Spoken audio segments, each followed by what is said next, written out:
बिस्मिल्लाहिर्रहमानिर्रहीम। अस्सलामुअलैकुम। आज हम सूरह दुखान के 3 फ़ज़ाइल समाअत फरमाएंगे।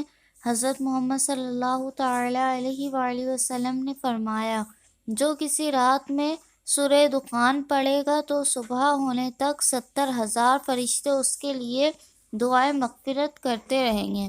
नंबर 2, नबी अकरम नूर मुजस्सिम सल्लल्लाहु तआला अलैहि वसल्लम ने फरमाया, जिसने शबे जुम्मा में सूरह दुखान पढ़ी उसकी मग़फ़िरत कर दी जाएगी। नंबर 3, रसूल अल्लाह सल्लल्लाहु तआला अलैहि वसल्लम ने फरमाया, जो जुम्मे के दिन या रात में सूरह दुखान पढ़ेगा, अल्लाह अज़्ज़ व जल जन्नत में उसके लिए घर बनाएगा इंशाअल्लाह अज़्ज़ व जल।